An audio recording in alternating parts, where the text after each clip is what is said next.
அந்த காணிகளை நாங்கள் வைத்திருக்க வேண்டிய தேவையில்லை. இந்த நிலத்தை தோண்டும் போது எமது நாட்டு மக்களுடைய எலும்பு கூடுகள் கண்டறியப்படும்.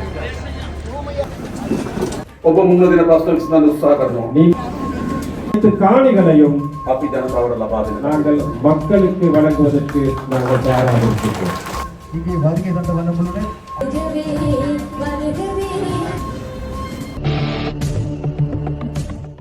அனைவருக்குமே வணக்கம். இப்பொழுது நாங்கள் நிற்கக்கூடியது மயிலிட்டி பகுதி, மயிலிட்டி துறைமுகம். இந்த நிலத்தில் நீங்கள் பார்க்கலாம் பலப்படுத்தப்பட்ட பாதுகாப்புகள். என்ன காரணம் என்று பார்த்தீங்கன்னா, ஜனாதிபதி அனுரகுமார் திசாநாயக்கு இன்றைய தினம் யாழ்ப்பாணத்துக்கு விஜயம் செய்திருக்கிறார். அந்த விஜயத்தில் முதலாவது விஜயமாக இந்த மயிலிட்டி துறைமுகத்துக்கு வரார். இந்த துறைமுகத்தினுடைய அபிவிருத்தி தொடர்பாக 3ஆம் கட்ட பணிகள் இன்றைய நாளில் அவர் ஆரம்பித்து வைக்கிறார். அதோட நிறைவாக இந்த துறைமுகம் நிறைவு பெறுவதற்கான அந்த ஏற்பாடுகள் இன்றைய நாளில் இங்கே செய்யப்படுகிறது. அதற்காக இங்கே நீங்கள் பார்க்கலாம் நிறைந்த பாதுகாப்புகள் பலப்படுத்தப்பட்ட நிலையில் இந்த துறைமுக வளாகம் காணப்படுகின்றது. மக்கள் கூட இந்த இடத்துல வந்திருக்கிறார்கள். அதனுடன் அவருடைய உரை கூட இங்கே இருக்குது. அங்கே நீங்கள் பார்க்கலாம். இப்பொழுது இங்கே வந்து கொண்டிருக்கக்கூடிய ஜனாதிபதி அவர்கள் அங்கே பாதுகாப்புகள், முன்னாலே விசேட அதிரடி படையினர், அதனைத் தொடர்ந்து பின்னாலே அவருடைய வாகனம் அங்கே வந்து கொண்டிருக்கக்கூடிய அந்த காட்சியை பார்க்குறீங்க.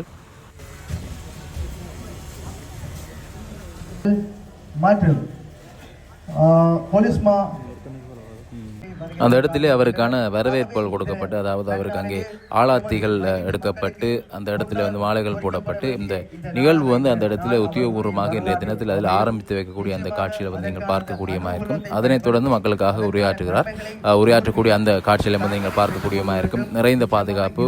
சாதாரணமாக ஒரு ஜனாதிபதி வரும்பொழுது எவ்வளோ பாதுகாப்பு இருக்குமோ அவ்வளோத்திற்கு நிறைந்த பாதுகாப்பு. அதோடு அடுத்ததாக இன்றைய நாளில் இரண்டாவதாக சிறப்பாக வடமாகாணத்தில், அதாவது யாழ்ப்பாணத்தில் முதலாவது பாஸ்போர்ட் ஆஃபீஸ், அதாவது கடவுச்சீட்டு நிலையம், நாங்கள் நாளாக கொழும்பு போய் எடுக்க வேண்டியிருந்தது. இப்போ யாழ்ப்பாணத்தில் எடுக்கக்கூடியமாக இருக்கும். அதை இங்கே இந்த இடத்துல இன்றைய நாளில் அடுத்ததாக யாழ்ப்பாணத்தில் திறந்து வைக்கிறார். அதுக்கு அடுத்ததாக மண்டதீவில் சர்வதேச விளையாட்டு நிலையம், பிளே கிரவுண்ட் ஒன்று திறந்து வைக்க இல்லை, அதை ஆரம்பிக்கிறார். அதுக்குரிய வேலைப்பாடுகளை ஆரம்பிப்பதற்கான அடிக்கல் நாட்டுற நிகழ்வும் இருக்குது. தொடர்ந்து அந்த 3 நிகழ்வுகள் இன்றைய நாளில் இங்கே யாழ்ப்பாணத்தில் இருக்குது.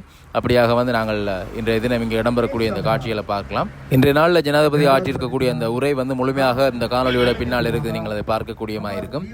வளமையாகவே முன்னர் சொன்னது போல இந்த காணிகள் மீண்டும் மக்களிடம் கொடுக்கப்படும் என்றதை சொல்லியிருக்கிறார். அதே சமயம் இந்த கச்சத்தீவு சம்பந்தமாக சில விஷயங்களை இதில் போட்டிருக்கிறார்.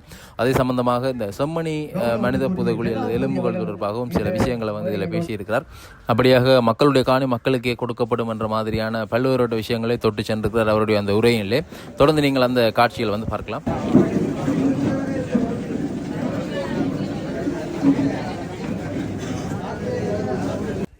விசேடமாக இன்றைக்கு மயிலிட்டிக்கு ஒரு முக்கியமான நாள். மயிலிட்டி துறைமுகம் என்பது இது இன்று நேற்றல்ல, இது வரலாற்று ரீதியாக நாங்கள் பார்க்கின்ற போது கூட மிக வரலாற்று ஒரு சிறப்பு மிக்க ஒரு துறைமுகமாகும்.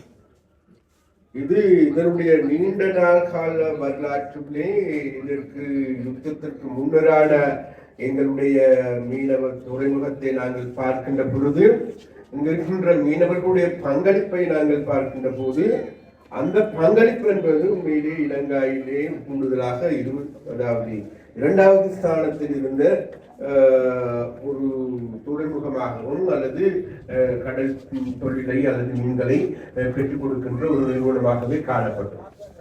அதே போன்ற ஒரு காலகட்டத்தில் 127% மீன்கள் எங்கிருந்தால் இங்கிருந்தால் செல்கிறது.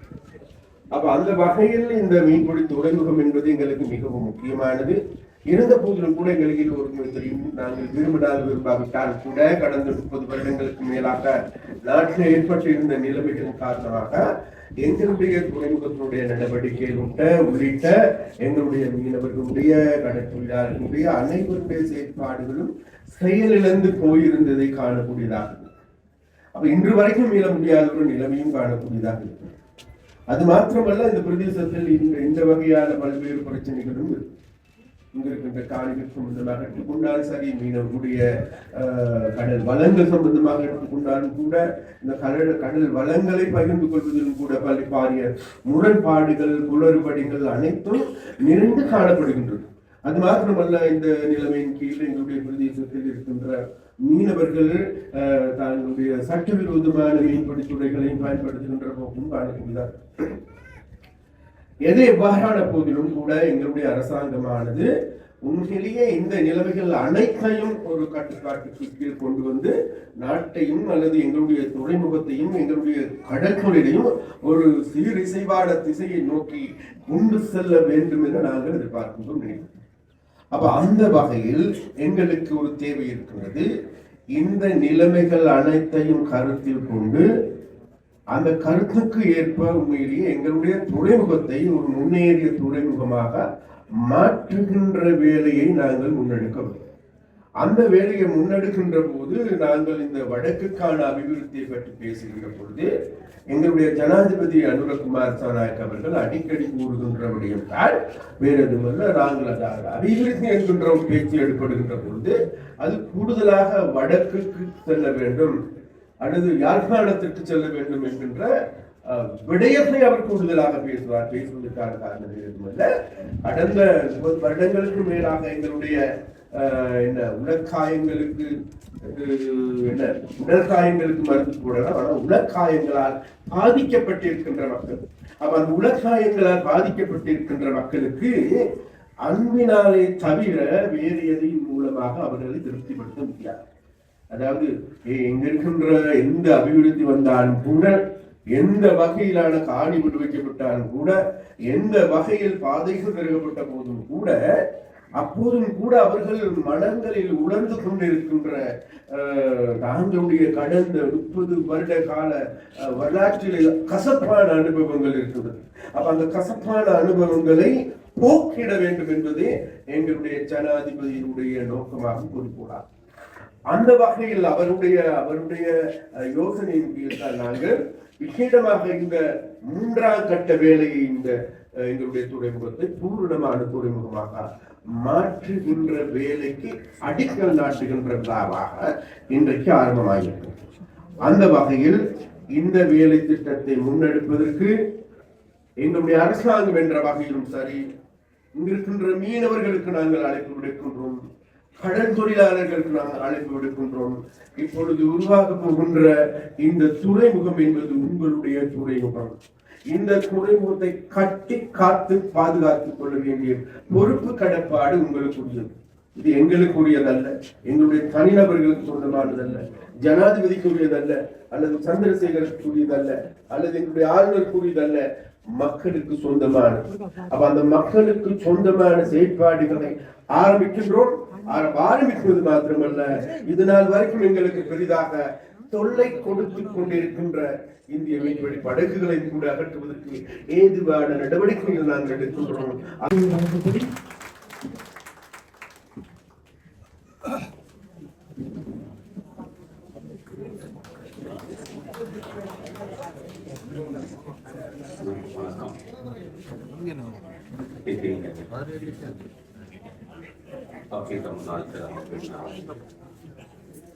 මේ ප්‍රදේශයේ ජීවත් වෙන ජීවර ජනතාවට විශේෂ අවශ්‍යතාවයක් තිබුණු මේ ජීවර වනායේ සම්මානවල කටයුතු ආරම්භ කිරීම සඳහා அனைவருக்கும் வணக்கம் என்று கூறிக்கொண்டு, நாங்கள் இந்த நேரத்திலே உங்களை சந்திக்க வந்தது உங்களுக்கு அத்தியாவசியமான ஒரு தேவையாக இருந்த இந்த துறைமுகத்தின் அபிவிருத்தி அந்த பணிகளை மேம்படுத்தும் நோக்கத்திற்காக நாங்கள் வந்திருக்கிறோம். අපි දන්නවා පහුගිය මහාචාර්යවරයෙක්දී පහුගිය ජනාධිපතිවරයෙක්දී මේ ප්‍රදේශවල ජනතාව මේ ආණ්ඩුව ගොඩනගා ගැනීම සඳහා විශාල සහායක් දක්වුවා. எங்களுக்கு தெரியும், கடந்த ஜனாதிபதி தேர்தலாக இருக்கலாம் அல்லது பாராளுமன்ற தேர்தலாக இருக்கலாம், அந்த அனைத்து தேர்தல்களிலுமே உங்களது மிகப்பெரிய பங்களிப்பை இந்த அரசாங்கம் அமைப்பதற்காக நீங்கள் வழங்கினீர்கள் என்று எங்களுக்கு தெரியும். ඈත්වලා හිටපු අපි, පිටිලා හිටපු අපි එකතු කරපු තීරණාත්මක අවස්ථාව බවට මේ මහමැතිවරණය පත් වුණා. ஒரு தூரமாக இருந்த எங்களை, பிரிந்திருந்த எங்களை மீண்டும் நாங்கள் ஒன்று செய்வதற்காக அந்த தேர்தல்கள் காரணமாக இருந்தது என்று நாங்கள் நம்புகின்றோம். අපි යමුවේ තිබෙන අභියෝගයක් අපි විසින් කළ යුතු දේ. අපේ මේ එකතු වීම තවත් ශක්තිමත් කරගත යුතුයි. අපේ දරුවන් කවදාවත් බෙදෙන්නට රටක් බවට අපි පත් කරගත යුතුයි. எங்களால் செய்ய இருப்பவையும் உங்களுக்கு தேவையான அனைத்துமே செய்வதற்காக நாங்கள் இவ்வாறு சேர்ந்திருப்பது மிகவும் சால பொருத்தம் என்று நாங்கள் நம்புகின்றோம். அதே போன்று நாங்கள் இனி ஒருபோதும் பிரிவதற்கு இடமளிய மாட்டோம் என்பதையும் இந்த நேரத்திலே நாங்கள் கூற வேண்டும். අපේ ආණ්ඩු විශාල වෙහෙසක් කරනවා. උතුර දකුණ නැගෙනහිර වේදකින් තොරව අපි ඔක්කොම එකතු වෙච්ච රටක්. මේ රටේ ජනතාවගේ ප්‍රශ්න විසඳීම සඳහා විශාල වෙහෙසක් කරමින් තිබෙනවා. ஆகவே நாங்கள் எங்கள் பக்கத்தாலே மிகவும் பாரிய ஒரு முயற்சி எடுத்துக் கொண்டிருக்கின்றோம். மீண்டும் பிரியாமல் இருப்பதற்கு இலங்கையில் இருக்கும் வடக்கு, தெற்கு, கிழக்கு, மலையகம் போன்ற அனைத்து பகுதிகளும் மீண்டும் நாங்கள் ஒன்றாகவே இருக்க வேண்டும் என்ற அந்த பாரிய முயற்சியிலே நாங்கள் தொடர்ந்து இருக்கின்றோம். එහිදී අපි විශේෂයෙන්ම උතුරේ ජනතාව මුහුණ දී තිබෙන ආර්ථිකමය ගැටලු ගැන අපි විශාල අවධානයක් යොමු කරලා තිබෙනවා. இதிலே நாங்கள் விசேடமாக இந்த வடமாகாண மக்கள் கொடுக்கும் பொருளாதார பிரச்சனைகள் தொடர்பாக கூடிய கவனம் நாங்கள் செலுத்தி வருகின்றோம். විශාල කුස්කර්මාන්තයේ ඉඳලා ජනතාවක් උතුරු පළාත් ජීවත් වෙනවා. விசேடமாக விவசாயத்தில் ஈடுபடும் பல்வேறு மக்கள் இந்த வடமாகாணத்திலே காணக்கூடியதாக இருக்கு. ඔවුන්ට අවශ්‍ය වන ඉඩම්වල අයිතියක් ලබා දී යුතු තිබෙනවා. அவர்களுக்குரிய காணி உரிமையை நாங்கள் பெற்றுக் கொடுக்க வேண்டிய தேவை இருக்கு. යුද්ධයේ අවශ්‍යතාව වෙනුවෙන් විශාල ඉඩම් ප්‍රමාණයක් පවරගෙන උදා කඳවුරු ඊටලා තිබුණා. அந்த யுத்தம் காரணமாக பல காணிகளை அரசாங்கத்திற்கு அல்லது பாதுகாப்புக்கு தரப்பு எடுத்து அந்த முகாம்களை அமைத்திருந்தார்கள். තවදුරටත් අපේ රට යුද අනතුරක් නැහැ. தொடர்ந்தும் எமது நாட்டில் ஒரு யுத்த சூழல் அல்லது யுத்த அபாயம் எங்களுக்கு இல்லை என்று நம்புகின்றோம். යුද්ධයක් ඒවි කියලා ඉතාමත් විනාශකාරී අපේක්ෂාවෙන් අපි මේ ඉඩම් තබා ගත යුතු නැහැ. ஒரு யுத்தம் மீண்டும் வரும் என்ற அந்த எதிர்பார்ப்போடு அந்த காணிகளை நாங்கள் வைத்திருக்க வேண்டிய தேவை இல்லை. අපේ ආණ්ඩුව වැඩ කරන්නේ යුද්ධේනක වළක්වන්න. நமது அரசாங்கம் பணிபுரிவது இந்த யுத்தம் ஒன்று வருவதை தடுப்பதற்காக. සමහර ආණ්ඩු සැලසුම් කරේ යුද්ධ එනවා කියලා හිතාගෙන ඉඩම් තියාගෙන ඉන්න. சில அரசாங்கங்கள் திட்டமிட்டது மீண்டும் ஒரு யுத்தம் வரும் என்ற நோக்கில் அந்த காணிகளை வைத்திருந்தார்கள். ඒ නිසා නිදහස් කළ හැකියම පාරක්ම. ஆகவே திறந்துவிடக்கூடிய அனைத்து பாதைகளையும் නිදහස් කළ හැකි හැම ඉඩමක්ම விடுவிக்கக்கூடிய அனைத்து காணிகளையும் අපි ජනතාවට ලබා දෙන්න. நாங்கள் மக்களுக்கு வழங்குவதற்கு நாங்கள் தயாராக இருக்கின்றோம். ඒ වගේම அதே போன்று උතුර ජනතාවගේ ප්‍රධාන ආදාය මාර්ගයක් තමයි දීවර රස්සාව. அதே போன்று இந்த வடமாகாண மக்களின் ஒரு பிரதான ஒரு வருவாயாக இருக்கின்றது இந்த கடற்தொழில்துறை. ඒ දීවර කර්මාන්තයේ දෙන ජනතාවට අවශ්‍ය වන පහසුකම් සැලසීම රජයේ වගකීම. அந்த கடற்தொழிலாளர்களுக்கு தேவையான அந்த வசதிகளை செய்து கொடுப்பதும் அரசாங்கத்தின் ஒரு பொறுப்பாகும். ඒ අනුව තමයි මේ දීවර වරාය තුන්වෙනි අධ්‍යයන සංවර්ධනය කිරීම සඳහා සැලසුම් කරලා තිබෙන්නේ. அதற்காக அதன் வாயிலாகத்தான் இந்த கடற்பொழில் இந்த இறங்குதுறை மூன்றாம் அந்த தரத்தை நாங்கள் மேம்படுத்துவதற்காக திட்டமிட்டிருக்கிறோம். තවත් දීවර වරායන් කීපයක් අපි සංවර්ධනය කරන්න බලාපොරොත්තු වෙමින් තිබෙනවා. இன்னும் பல துறைமுகங்களை அபிவிருத்தி செய்வதற்காக நாங்கள் எதிர்பார்க்கின்றோம். ඒ වගේ මේ ජනතාවට අවශ්‍ය දැල් ආම්පන සහනාධාර විලක ලබා දීම සඳහා අපි කටයුතු කරනවා. அதே போன்று அந்த மக்களுக்கு தேவையான வலைகள், படகுகள், அந்த மீனவத்துறைக்கு தேவையான அனைத்து வசதிகளையும் செய்வதற்கு நாங்கள் எதிர்பார்க்கின்றோம். ඒ වගේම අපේ දීවර ජලය මුහුණ දී තිබෙන ආක්‍රමක දීවරයන්ගෙන් අපි අපේ මුහුණ ගලව ගත යුතු ඒ පිළිබඳව අපි සැලකිලිට වාජනය කරනවා. அதே போன்று எமது கடற்பரப்பை ஆக்கிரமிப்பு செய்யும் அந்த வெளிநாட்டு கடற்தொழிலாளர்களிடமிருந்து நாங்கள் இந்த கடற்பரப்பை பாதுகாக்கவும் வேண்டும். විශේෂයෙන්ම අපේ දීවර ජනතාවට ඉතා වැදගත් ස්ථානයක් තමයි කච්චතීவு දූපත. விசேடமாக எமது கடற்தொழிலாளருக்கு மிக முக்கியமான ஒரு இடம் தான் இந்த கச்சத்தீவு என்பது. අද විශාල සංවාදයක් කච්චතීவு දූපත කේන්ද්‍ර කරගෙන ගොඩනැගිලා තිබෙනවා. இன்று மிகப்பெரிய ஒரு கருத்தாடல் ஒன்று இந்த கச்சத்தீவை அடிப்படையாக கொண்டு முன்னுக்கு வந்திருக்கின்றது. මම අද හවස කච්චතීவு දූපතට ගිහිල්ලා එම දීවර ජනතාව මුණ ගැනීමට බලාපොරොත්තු වෙනවා. நான் இன்று மாலை பொழுதிலே கச்சத்தீவுக்கு சென்று அந்த கடற்தொழிலாளர்களை சந்திக்க நான் எதிர்பார்க்கின்றேன். අපේ භූමිය எமது நிலம் දූපතක්ද ஒரு தீவா මහ මුහුදද அல்லது கடற்பரப்பா අහසද அல்லது வானமா ගොඩබිමද அல்லது நிலப்பரப்பா ආරක්ෂා කිරීම. பாதுகாப்பது, මතු අනාගතයට ආරක්ෂා කොට ලබා දීම எதிர்கால பரம்பரைக்கு அதை பாதுகாத்து வழங்குவது අපේ වගකීම. எமது பொறுப்பாக இருக்கின்றது. මේ වගකීම ඉටු කරන්න අපි වැඩි සිටිනවා. அந்த பொறுப்பை நிறைவேற்ற நாங்கள் நாங்கள் நாங்கள் மேலே அடிபணிந்திருக்கிறோம் அல்லது கட்டுப்பட்டு இருக்கின்றோம். අපේ මුහුද අපේ ජනතාව වෙනුවෙන්, எமது கடற்பரப்பை எமது மக்களுக்காக, අපේ දූපත් අපේ ජනතාව වෙනුවෙන්, எமது தீவுகள் எமது மக்களுக்காக, අපේ ගොඩබිම අපේ ජනතාව වෙනුවෙන්, எமது நிலப்பரப்பு எமது மக்களுக்காக, අපේ අහස අපේ ජනතාව වෙනුවෙන්. எமது வான்பரப்பு எமது மக்களுக்காக. කිසිදු බලපෑමකට යටත් නොවන බව ඔබට කියන්න කැමතියි. எந்த ஒரு அழுத்தத்துக்கும் நாங்கள் அடிபணிய மாட்டோம் என்று நாங்கள் இந்த நேரத்திலே கூற விரும்புகின்றோம். ඒ වගේම අද දින බලාපොරොත්තු වෙනවා அதே போன்று இன்றைய தினத்திலே எதிர்பார்க்கின்றேன் මේ යාපන දිස්ත්‍රික්කයේ ජාත්‍යන්තර ක්‍රිකට් ක්‍රීඩාංගණයක් ආරම්භ කරන්න. இந்த யாழ் மாவட்டத்தில் சர்வதேச மட்டத்திலான ஒரு கிரிக்கெட் விளையாடக்கூடிய மைதானத்தை ஆரம்பிக்க எதிர்பார்க்கின்றோம். අපේ සඳහන් මුල් කරගෙන සැලසුම් කරලා තිබෙනවා. அதற்காக அடிக்கல் நாட்டுவதற்காக நாங்கள் இன்று திட்டமிட்டிருக்கின்றோம். අපිට අවශ්‍යයි කුමක්ද? எங்களுக்கு என்ன தேவை? දෙමළ සිංහල මුස්ලිම් අපි සියලු දෙනා නියෝජනය කරන ක්‍රිකට් කණ්ඩායම. தமிழ் சிங்கள முஸ்லிம் அனைத்து இனங்களையும் பிரதிநிதித்துவம் செய்கின்ற ஒரு அணியொன்று எங்களுக்கு கிரிக்கெட் அணியோடு தேவை. ජාතික ක්‍රිකට් කණ්ඩායම. தேசிய கிரிக்கெட் அணியோடு தேவை. අපි ඔක්කොම එකතු වෙලා පැවිලි එකේ වාඩි වෙලා අපේ කණ්ඩායමට උද්‍යෝගය නංවන්න අප්පුඩි ගන්න අපි ලෑස්ති වෙන්න ඕන. நாங்கள் அனைவருமே அந்த பவிலியனில் உட்கார்ந்து எமது அணிக்கு உற்சாகமூட்டும் வகையிலே நாங்கள் செயற்பட நாங்கள் தயாராக இருக்கின்றோம். අපි කොතන ඉපදුනත් நாங்கள் எந்த இடத்திலே මොන பிறந்திருந்தாலும் භාෂාව කතා කරත් எந்த மொழியை கதைத்தாலும் මොන ආගම ඇදහුවත් எந்த மதத்தை தழுவினாலும் කුමන සංස්කෘතියක් තිබුණත් எந்த ஒரு கலாச்சாரத்தை நாங்கள் අපි பின்பற்றினாலும் ලාංකීය ජනතාව நாங்கள் அனைவருமே இலங்கை மக்கள், තම අයිතිය තියෙන ජනතාව. சம உரிமை உள்ள இலங்கை மக்கள் நாங்கள் அனைவரும். භාෂාවේ අයිතිය, மொழியின் உரிமை, ආගම ඇදහිමේ අයිතිය, மதத்தின் உரிமை, තමගේ සංස්කෘතියෙන් අනුව ජීවත් වීමේ අයිතිය நமது கலாச்சாரத்துக்கு நாங்கள் வாழும் உரிமை, තහවුරු කරන්න அதை உறுதிப்படுத்தவும் අපි බැඳී සිටිනවා. நாங்கள் கட்டுப்பட்டு இருக்கிறோம் என்று கூற අපේ விரும்புகிறோம். අපේක්ෂාව எமது எதிர்பார்ப்பு යලි අපේ රටේ மீண்டும் எமது நாட்டில் ஒரு போதும் හෙදිනකවත් எந்த ஒரு நாளிலுமே කවර වර්ගවත් යුද ගැටුමක් ඇති නොවී තිබෙන්න. எந்த ஒரு வகையான ஒரு யுத்தமும் இடம்பெறாமல் இருப்பதற்கு අපි සහෝදරත්වයෙන් සමගියෙන් ජීවත් වෙන්න ඕන. நாங்கள் சகோதரர்களாக நல்லிணக்கத்தோட வாழ வேண்டும். මෙතුන ඇති பிரிந்தது போதும், යුද්ධ කරගත්ත ඇති. யுத்தம் நடத்தியது போதும். එද අපි උතුරේද දකුණේද நாங்கள் வடக்கிலா தெற்கிலா ජාතිවාදී දේශපාලන ප්‍රතික්ෂේප කළ යුතුයි. இனவாத அரசியலை நாம் அனைவருமே நிராகரிக்க வேண்டும். උතුරේ දකුණේත් අද සිද්ධ වී තිබෙන්නේ කුමක්ද? வடக்கிலும் தெற்கிலும் இன்று நடந்து கொண்டிருப்பது என்ன? පැරණි දේශපාලන ව්‍යාපාර පරාජයටපත් වී තිබෙනවා. பழைய அரசியல் கட்சிகள் இயக்கங்கள் இன்று தோல்வி கண்டுள்ளது. නැවත ඔවුන්ගේ නැගී සිටීම மீண்டும் அவர்களது எழுச்சி කුමක් මතද කරන්න කියලා සැලසුම් කරමින් තිබෙනවා. எந்த ஒரு துறையை பயன்படுத்தி செய்ய வேண்டும் என்று அவர்கள் திட்டமிட்டிருக்கிறார்கள். යලි උත්සාහ කරන්නේ කුමක්ද? அவர்கள் முயற்சிப்பது என்ன?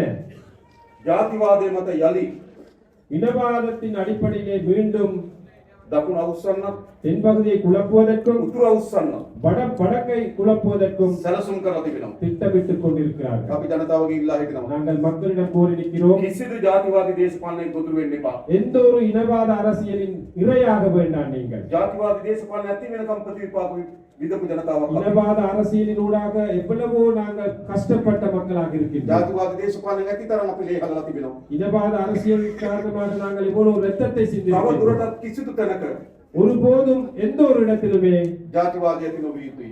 இனவாதம் தலை தூக்க கூடாது. ජාතිවාදයට ඉඩ ලබා නොදී යුතුයි. இனவாதத்திற்கு இடமளிக்கவும் கூடாது. මම ඔබගෙන් ඉල්ලා සිටින්නේ. நாங்கள் உங்களிடம் கோரி நிற்பது, ඔබට ප්‍රශ්න තිබෙනවා පිළිගන්නවා. உங்களுக்கு பிரச்சனைகள் இருக்கின்றது என்பது எங்களுக்கு தெரியும். අපේ ආණ්ඩුව එකින් එක පිළිවෙලකට நமது அரசாங்கம் ஒன்றன் பின் ஒன்றாக முறையாக ඔබ මුහුණ දෙන ප්‍රශ්න විසඳන්න උත්සාහ කරනවා. நீங்கள் முகம் கொடுக்கும் பிரச்சனைகளை தீர்ப்பதற்கு நாங்கள் முழு மூச்சுடன் செயல்பட்டு ඒ සඳහා අපිට கொண்டிருக்கிறோம். කාලයක් අවශ්‍යයි. அதற்காக எங்களுக்கு ஒரு காலம் தேவைப்படும். මේ සැප්තැම්බර් මාස වෙනකොට තමයි අපි අවුරුද්දක් පිරෙන්නේ. இந்த செப்டம்பர் மாதமாகும் போதுதான் இந்த மாதத்திலே தான் ஒரு வருடம் பூர்த்தியாகுது என்கிற අපි සැලසුම් ගොඩක් හදලා තිබෙනවා. நாங்கள் பல திட்டங்களை மேற்கொண்டிருக்கின்றோம். මෙරට හදන්න, இந்த நாட்டை கட்டியெழுப்பதற்காக, මෙරටේ ජාතිවාදී ප්‍රතික්ෂේප කරන්න, இந்த நாட்டின் இனவாதத்தை நிராகரிப்பதற்காக, ජනතාවගේ සමගිය හදන්න மக்களின் ஒற்றுமையை வளர்ப்பதற்காகவும் අපි විශාල වෙහෙසක් දරනවා. நாங்கள் உண்மையிலே கஷ்டப்பட்டுக் ඒක கொண்டிருக்கிறோம். නේද අපි කරන්න ඕන.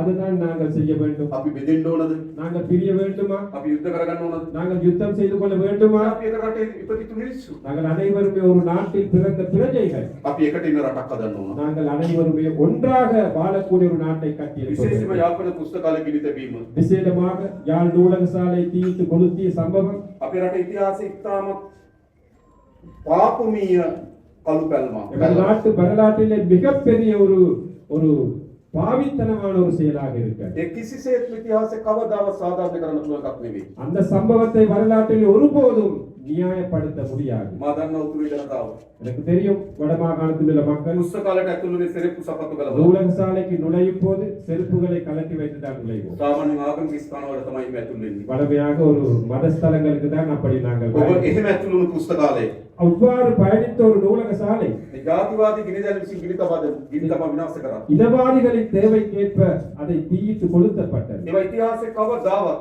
அதை வரலாற்றிலே ஒருபோதும் සමාව නොදී හැකි වැරදි බවට පත් වෙලා තිබෙනවා. மன்னிப்பு வழங்க முடியாத தவறுகளாக இருக்கின்றது. කළු පැල්ලම් බවට පත් වී තිබෙනවා. அது புள்ளிகளாக மாறி இருக்கிறார்கள். අපි උත්සාහ කරනවා நாங்கள் முயற்சி எடுக்கின்றோம் ඒ තත්ත්වයෙන් උඩ අලුත් තත්ත්වයක් ඇති කරන්න. அந்த நிலைக்கு பதிலாக புதிய ஒரு நிலைக்கு அதை கொண்டு வருவது. අපි මේ අවුරුද්දේ நாங்கள் இந்த வருடம் යාපන පුස්තකාලයේ අවශ්‍යතා සැපරීම සඳහා யாழ் நூலக சாலையின் தேவைகளை பூர்த்தி செய்வதற்காக රුපියල් කෝටි 10ක් වෙන් කරා.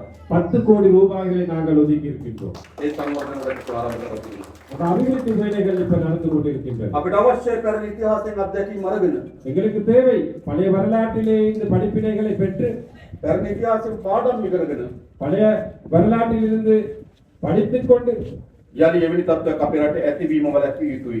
மீண்டும் ஒருமுறை அந்த நிலை வராமல் இருப்பதற்கு நாங்கள் செயல்பட வேண்டும். සමහර අවස්ථාවල சில சந்தர்ப்பங்களிலே මේ මහ පොළොව හාරනකොට இந்த நிலத்தை தோண்டும் போது අපේම මිනිස්සුන්ගේ ඇටසැකිලි හම්බ වෙනවා. எமது நாட்டு மக்களுடைய எலும்பு கூடுகள் கண்டறியப்படும். ආන්දෝලන කුදුයි තිබෙනවා චෙම්මනි විනීවල. இப்பவும் சில கருத்துக்கள் அதற்கு பதிலாக அதற்கு ஈடாக வந்து கொண்டிருக்கின்றது. අපි ඒ පිළිබඳ විධිමත් විමර්ශනයක් ආරම්භ කරලා තිබෙනවා. அதற்காக நாங்கள் ஒரு உரிய முறையிலான ஒரு விசாரணையை ஆரம்பித்திருக்கின்றோம். අපිට සංගවන්න කිසි දෙයක් නැහැ. எங்களுக்கு ஒழிப்பதற்கு ஒன்றுமே இல்லை. හැබැයි අපි ඒවා පිළිබඳ විමර්ශනය කරන්න කුමක් වෙනුවෙන්ද? அவற்றை நாங்கள் விசாரிக்க வேண்டும் எதற்காக? අනාගතයේ යලි එවැනි තත්ත්වයක් ඇතිවීම වළක්වා ගැනීම වෙනුවෙන්. எதிர்வரும் காலங்களிலே அவ்வாறான நிலை ஒன்று வராமல் இருப்பதற்கு தான் நாங்கள் அவற்றை விசாரிக்க ඉතිරි வேண்டும். සියවස් ගණන අනාගතයේ எதிர்வரும் காலங்களில் பல நூற்று வருட காலமாக කවදාවත් එවැනි තත්ත්වයක් ඇති ලංකාවේ ඇතිවීමට නොදී යුතුයි. ஒருபோதும் இலங்கையிலே அவ்வாறான நிலை ஏற்படுவதற்கு நாங்கள் இடமளிக்க கூடாது. ඒ සඳහා අපි ඒවා පාඩම් ලෙස ගන්න ඕන. அவற்றை நாங்கள் படிப்பினைகளாக எடுக்க ඒ வேண்டும். කටුක අතීතය අපි ස්මරණය කරන්න ඕන කුමක් වෙනුවෙන්ද? அந்த கொடூரமான வரலாற்றை நாங்கள் நினைவூட்ட வேண்டியது. නැවත එවැනි තත්ත්වයක් ඇතිවීම වළක්වා ගැනීම වෙනුවෙන්. மீண்டும் அவ்வாறான ஒரு நிலை வராமல் இருப்பதற்காகவே ஆகும். මේ වෙලාවේ ජීවත් වෙන අපි இந்த நேரத்திலே வாழ்ந்து கொண்டிருக்கும் நாங்கள் වගකීම කුමක්ද? பொறுப்பு என்ன எங்களுடைய?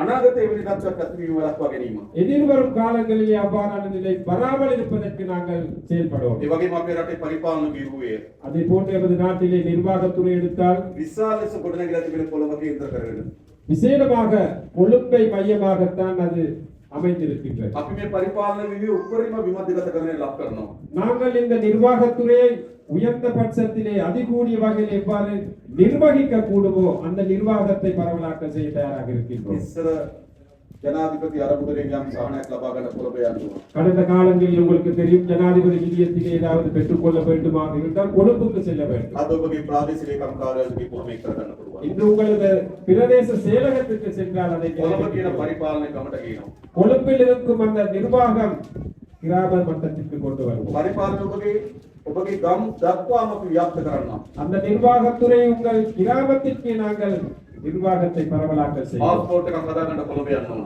உங்களுக்கு கடவுச்சீட்டை செய்து கொள்ள வேண்டுமானால் இருந்தால் கொழும்புக்கு செல்ல வேண்டும். අද අපි විවෘත කරනවා යාපනයේ පාස්පෝර්ට් කාර්යාලය. நாங்கள் இன்று யாழ்ப்பாணத்திலே உங்களுக்கு கடவுச்சீட்டு பெற்றுக் கொள்ளக்கூடிய පාස්පෝර්ට් එකක් හදා ගන්න යාපනයේ. அலுவலகத்தை திறந்து வைத்து உங்களுக்கு யாழ்ப்பாணத்திலேயே கடவுச்சீட்டு பெற்றுக் கொள்ள முடியும். කුමක් වෙනුවෙන්ද? எதற்காக? පරිපාලනය ගම දක්වා පිටින්න ඕන. அந்த நிர்வாகத்தை கிராமம் வரை நாங்கள் ඒ කාර්යය අපිට කරමින් තිබෙනවා. அந்த காரியத்தை நாங்கள் செயல்படுத்திக் ඒ கொண்டிருக்கிறோம். වගේම அதை போன்று මේ උතුරේ දරුවන්ට இந்த வடக்கிலே இருக்கும் பிள்ளைகளுக்கு අලුත් රැකී රක්ෂා උත්පාදනය වෙන්න ඕන. புதிய தொழில் வாய்ப்புகளை நாங்கள் ஏற்படுத்தி கொடுக்க අපි வேண்டும். දන්නවා කිලිනොච්චි உங்களுக்கு தெரியும் கிளிநொச்சி பகுதியில் ජර්මන් ටෙක් ආයතනයක් තිබෙනවා. ஜெர்மன் டெக் என்ற ஒரு தொழில் பயிற்சி நிறுவனம் ஒன்று இருக்கு. ඒක සමහර වෙලාවට ලෙක්චර්ස් ලාගේ අඩුවක් තියෙනවා. அதில் ஆசிரியர்களுடைய பற்றாக்குறை ஒன்று இருக்கு. අපි විශේෂ වැටුප්පල මත බදවා ගන්න ඉඩ දුන්නා. அதை நாங்கள் விசேட சம்பள கொடுப்பனவுகள் வழங்கி ஆசிரியர்களை பெற்றுக்கொள்வதற்கு அனுமதி கொடுத்திருக்கிறோம். දරුවෝ වෘත්ති පුහුණුව ලබා ගන්න ඕන. அந்த மாணவர்கள் தொழிற்பயிற்சிகளை பெற்றுக் கொள்கிறார்கள். විශේෂයෙන් මේ උතුරු පළාත කර්මාන්ත කලාප තුනක් ආරම්භ කරන්න සැලසුම් කරලා තිබෙනවා. விசேடமாக இந்த வடமாகாணத்திலே 3 தொழில் மையங்களை அமைப்பதற்கு நாங்கள் கைத்தொழில் மையங்களை அமைப்பதற்கு திட்டமிட்டிருக்கின்றோம். දරුවන්ට රස්සා ඇති කරන්න ඕන. அந்த மாணவர்களுக்கு நாங்கள் வேலை வாய்ப்புகளை ஏற்படுத்தி கொடுக்க வேண்டும். ඒ වගේම අපි දන්නවා அதே போன்று எங்களுக்கு தெரியும் ඔබගේ බොහෝ ඥාතීන් යුරෝපයේ ජීවත් වෙනවා. உங்களுடைய உற்றார் உறவினர்கள் பெரும்பாலானவர்கள் ஐரோப்பாவில் வாழ்ந்து கொண்டிருக்கின்றார்கள். ඔවුන් කටුනායකට ඇවිල්ලා මෙහෙට එන්න සැලකිලි කාලයක් ගත වෙනවා. அவர்கள் கட்டுநாயக்க விமான நிலையத்திற்கு வந்து இங்கு வருவதற்கு நேரங்கள் கடக்கின்றன. නිසා දේශීය ශක්තිමත් ගුවන් සේවයක් අපි ආරම්භ කරන්න දැනට සැලසුම් කරලා තිබෙනවා. ஆகவே உள்நாட்டு விமானத்துறையை நாங்கள் வளர்ப்பதற்கு எதிர்பார்க்கின்றோம். சரியான முறையில் කටුනායක නම් ඉක්මනින්ම ඔබගේ ප්‍රදේශයට එන්න. கட்டுநாயக்கவிலிருந்து துரிதமாக உங்கள் பகுதிகளுக்கு வருவதற்காக කොළඹත් ගමත් අතර තියෙන දුරස්ථභාවය අයින් කරන්න ඕන. கொழும்புக்கும் கிராமத்திற்கும் உள்ள அந்த இடைவெளியை நாங்கள் நிவர்த்தி செய்ய வேண்டும். අපි එක රටක ඉතාමත් සමගි සම්පන්න ජාතියක් බවට පත් වෙන්න ඕන. நாங்கள் ஒரே நாட்டில் நல்லிணக்கத்துடன் வாழ்கின்ற ஒரு மக்களாக இந்த மக்கள் அனைவரும் ஒன்று சேர்க்க வேண்டும். අපි දන්නවා අපේ රටේ සංචාර කර්මාන්තේ වේගයෙන් ඉස්සරහට යමින් තිබෙනවා. உங்களுக்கு தெரியும், இந்த நாட்டிலே இந்த சுற்றுலாத்துறை எடுத்துக்கொண்டால் வேகமாக வளர்ந்து கொண்டு අපි வருகின்றது. උතුරු කලාපයේ කේන්ද්‍ර කරගත්තු සංචාර කර්මාන්තය ඉතාමත් පහළ අඩියක இந்த තියෙනවා. வடமாகாணத்தை மையமாக வைத்த சுற்றுலாத்துறை பணிகள் மிகவும் கீழ்மட்டத்திலே தான் இருக்கின்றன. එද අපි සැලසුමක් හදලා තිබෙනවා. அதற்காக நாங்கள் திட்டம் ஒன்று வகுத்திருக்கின்றோம். උතුර කේන්ද්‍ර කරගත්තු විශාල සංචාර ව්‍යාපාරයක් සඳහා. வடக்கை மையமாக கொண்ட ஒரு சுற்றுலாத்துறையை வளர்ப்பதற்கு நாங்கள் எதிர்பார்க்கின்றோம். පොඩි කාලයක් යයි. அதற்கு கொஞ்சம் நாள் செல்லும் காலம் செல்லும். සංචාරකයන් හොඳම ගමනාන්තයක් බවට යාපනය පත් කළ හැකියි. சுற்றுலாத்துறையின் ஒரு முடிவாக, ஒரு இறுதி முடிவாக, ஒரு பயணமாக இந்த வடமாகாணத்தை அவர்கள் வர வேண்டும் என்று. ඒවත් තුළ ගම් වලට ආර්ථික ගලාගෙන පටන් ගන්නවා. அதனூடாக கிராமங்களுக்கு பொருளாதாரம் பிரிந்து வரும், கடந்து வரும். මේ උතුරු පළාත පොල් වගාවසලේ තමත් යෝග්‍ය පරිසරයක් තියෙන බව වාර්තා වෙලා இந்த තිබෙනවා. வடமாகாணத்தை எடுத்துக்கொண்டால் உண்மையிலே தென்னை பயிர் செய்கைக்கு மிகவும் உகந்த ஒரு நிலமாக நாங்கள் கண்டுபிடித்திருக்கிறோம். එනිසා මේ අවුරුද්දේ අපි ஆகவே இந்த வருடத்திலே අක්කර 16000ක 16,000 ஏக்கர் நிலப்பரப்பிலே පොල් වගා කරන සැලසුම් කරලා තිබෙනවා. தென்னை பயிர் செய்கை செய்வதற்காக நாங்கள் අපේ සඳහා அதற்காக நாங்கள் விவசாயிகளுக்கு පොල් පැල ලබා දෙනවා. தென்னம்பிள்ளைகளை வழங்குவோம். බිම සකස් කරගන්න මුදලක් ලබා දෙනවා. அந்த குழி தோண்டும் அல்லது அந்த நிலத்தை මෝර ලබා දෙනවා. உதவி வழங்குவோம், பசலை வழங்குவோம். ජනතාව වගා කරන්න පටන් ගන්නවා. மக்கள் விவசாயம் செய்ய ஆரம்பிப்பார்கள். අපි ඔක්කොම එකතු වෙලා ආර්ථිකය හදමු. நாங்கள் அனைவருமே ஒன்று சேர்ந்து இந்த பொருளாதாரத்தை கட்டியிருப்போம். එතකොට අපේ ප්‍රශ්න ගොඩක් විසඳ ගන්න පුළුවන්. அப்போது எங்களுடைய பல பிரச்சனைகளை தீர்த்துக் கொள்ள ඒ முடியும். නිසා තවදුරටත් මේ රටේ තිබෙන්නේ ஆகவே தொடர்ந்தும் இந்த நாட்டிலே நிலவுவது කොළඹ කේන්ද්‍ර කරගත්තු ආණ්ඩුවක් නෙවෙයි. கொழும்பை மையமாக கொண்ட அரசாங்கம் அல்ல. ඉස්සර උතුරේ ජනතාව කිව්වේ கடந்த காலங்களிலே வடமாகாண மக்கள் කොළඹ ආණ්ඩුවක් තියෙනවා. கொழும்பிலே ஒரு அரசாங்கம் இருக்கின்றது. අපිට වැඩක් නෑ ආණ්ඩුව. எங்களுக்கு எந்த ஒரு பிரியோசனமும் இல்லை அந்த ඒ නිසා அரசாங்கம். උතුරේ අපි වෙනම ආණ්ඩුවක් හදාගමු කියලා කිව්වා. ஆகவே வடக்கிலே நாங்கள் தனியான ஒரு ஆட்சி அமைத்துக் கொள்வோம் என்று. අර තවදුරටත් ඒක ඉවරයි. ஆனால் தொடர்ந்தும் அந்த கருத்து சாத்தியப்படாது. දැන් අපේ රටේ ආණ්ඩුව යන කුමක්ද? இந்த நாட்டிலே அரசாங்கம் என்பது என்ன இன்று? සියලු ජනතාවගේ ආණ්ඩුවක්. அனைத்து மக்களுடைய அரசாங்கம். සියලු පළාත්වල ජීවත් වෙන ජනතාවගේ அனைத்து ආණ්ඩුවක්. பகுதிகளிலும் அனைத்து மாகாணங்களில் வாழும் மக்களுடைய அரசாங்கம். අන්න එහෙම ආණ්ඩුවක් ඇදලා තිබෙනවා. அப்படியான ஒரு அரசாங்கம் இப்ப பதவியில் இருக்கு. නූල් බෝලයක් වගේ පැටලිලා තියෙන මේ රට அந்த நூல் பந்தை போல இடியாப்ப சிக்கலை போன்ற நிலையில் இருக்கின்ற நாடு. ජාත්‍යන්තර වශයෙන් පැටලිලි ගොඩක, சர்வதேச மட்டத்திலே பல சிக்கல்கள், ආර්ථික වශයෙන් පැටලිලි ගොඩක, பொருளாதார ரீதியிலே பல சிக்கல்கள், ගොඩක් හදාපු ව්‍යාපෘති භාගයට අඩපණ වෙලා நிறைய திட்டங்கள் இன்று இடையிலே වියවුල් நிப்பாட்டப்பட்டிருக்கின்றன. ගොඩක மிகவும் ஒரு சிக்கலான நிலை. අවුල් ජාලයක් බවට මේ රට පත් වෙලා තිබුණේ. பெரிய ஒரு சிக்கலில் இந்த நாடு இப்போ காணப்படுகின்றது. අපි එකින් එක நாங்கள் ஒன்றன் பின் ஒன்றாக கிரமமாக, முறையாக අලුත් වියමනක් වියනවා.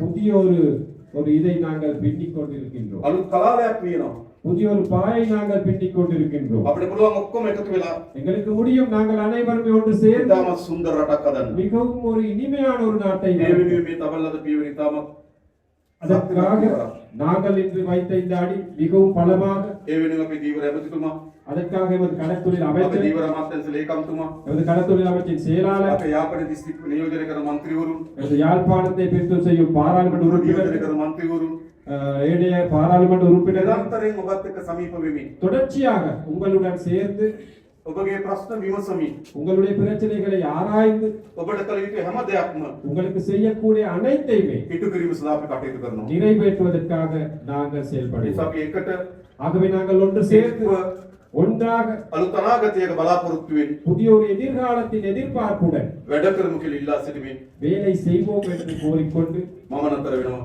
நான் நிறுத்திக் கொள்கின்றேன் எனது බොහොම உரையை. ස්තුතියි හැම உங்கள் දෙනාටම. அனைவருக்கும் வணக்கம்.